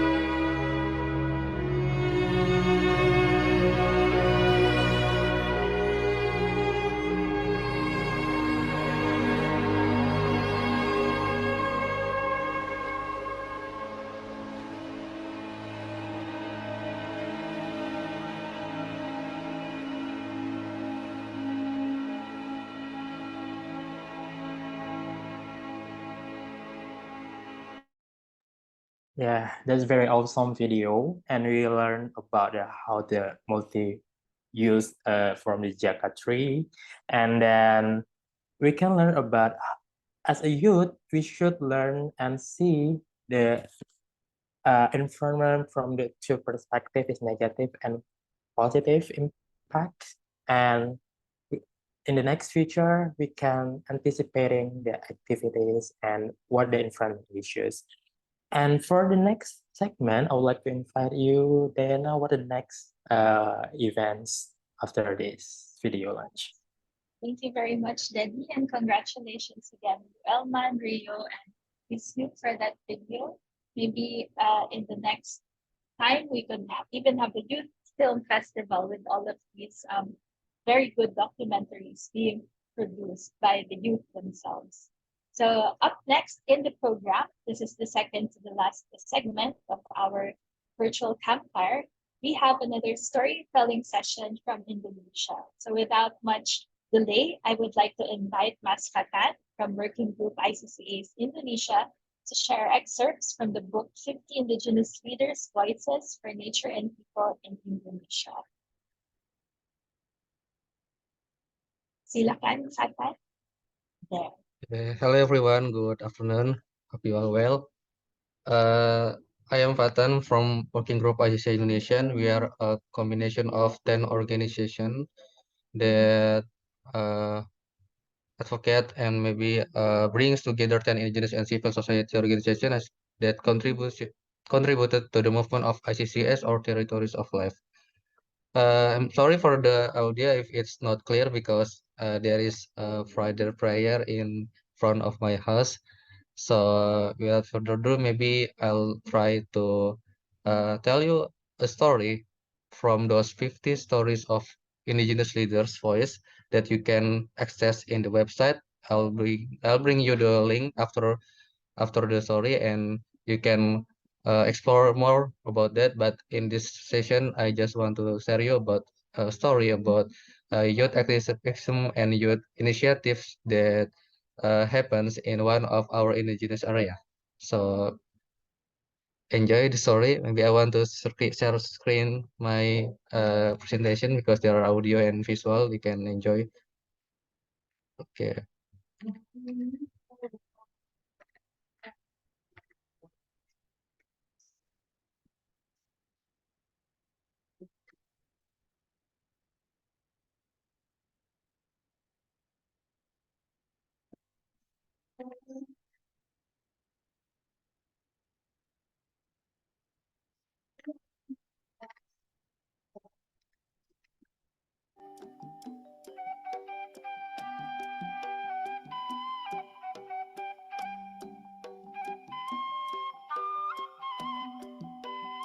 Okay, so this is a story about youth movement in Kasepuhan Pasir Uri, Banten, Indonesia.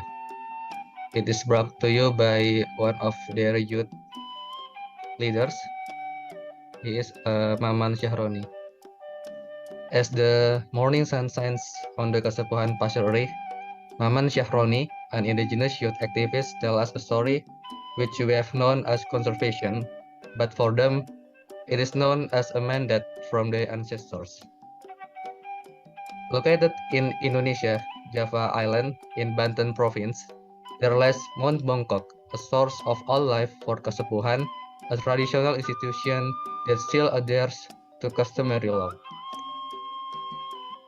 Maman tells us that as an indigenous people, they enforce the law, like processing stolen wood cases, and implement their own system of forest police of Luang police called Ronda.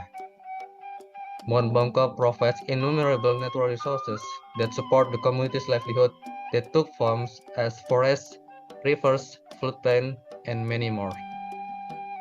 Therefore, they protect the area for generations, the area which is known as Luang Tutupan or closed forest in English. In 2012, Kasepuhan Pasir Uri was recognized as a customary territory, and following that granted customary forest in 2019. But the world is changing, the culture is colliding, lands are easily stolen, and the forests need to be reseeded. Since the recognition of the customary forest, the provision of support by the authorities has not been optimal.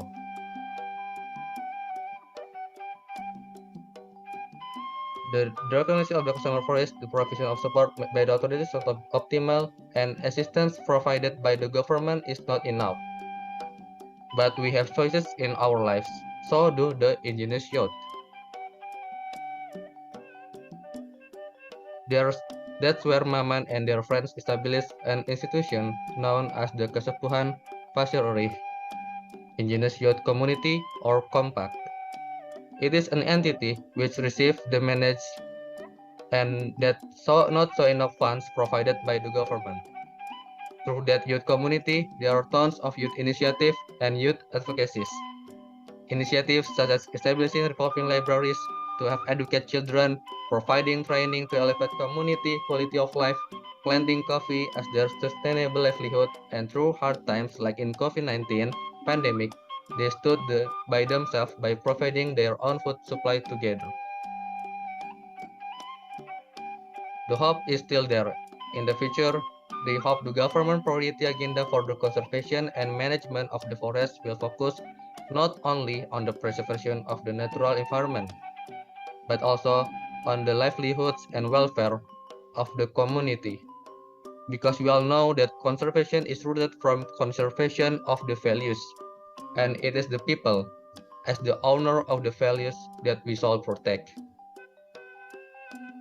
As the sun sets, Maman closed his story by a phrase that expressed their beliefs. Luwung teh sumber kahuripan, jeung kahuripan incu putuh, which means the forest is the source of all life and livelihoods for the community. If the forest is destroyed, it is the same as if we were destroying our own lives. Thank you.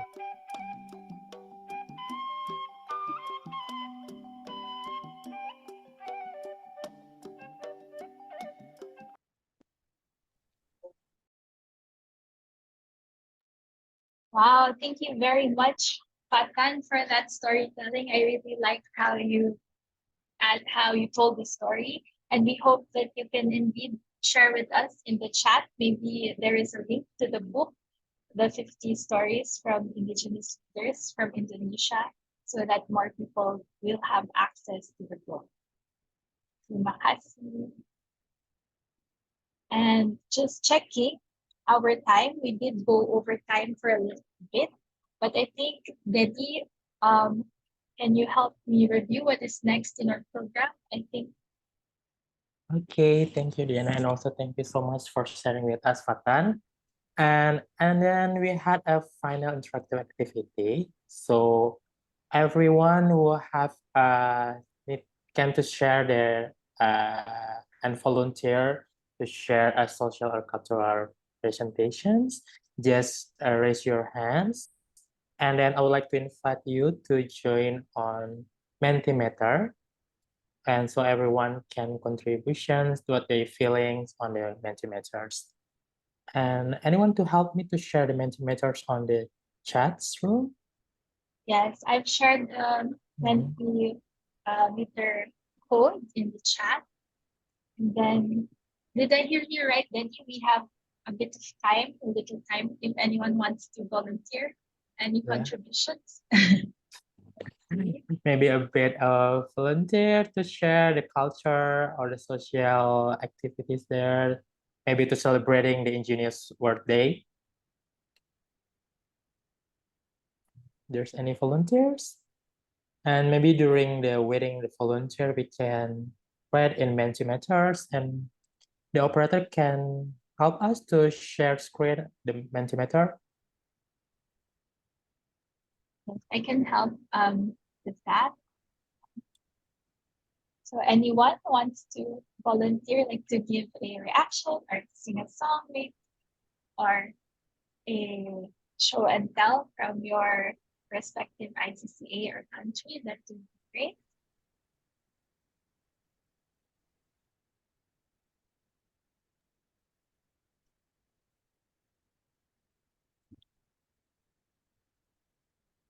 Or maybe we can choose the volunteers to make it fun. I would like to choose maybe a randomly person as a participant here. Mar from Philippines, are you there? Hello, Mar. Maybe he's nothing. Yeah, go Mar. Maybe Okay. yeah. So should I just share the Mentimeter then just to see if there are results already that came in? So the question that we asked the participants is, what do you want to share back with your community or your organizations after the learning exchange today? I think we have some responses already, but continue to type as well in the chat box, but maybe we could read some of the reactions here. So you ask them how they are feeling and what do they want to share. I read here, many are feeling proud and hopeful and inspired. Inspiring the event even though virtually. And this is nice to hear. Someone is feeling cool. I hope there will be more focused discussions of certain thematics in the future. Very great. So keep the comments coming, and maybe we could ask one more time if anyone would want to volunteer, because if none, then we could maybe the volunteer will be very sad because he is still eating.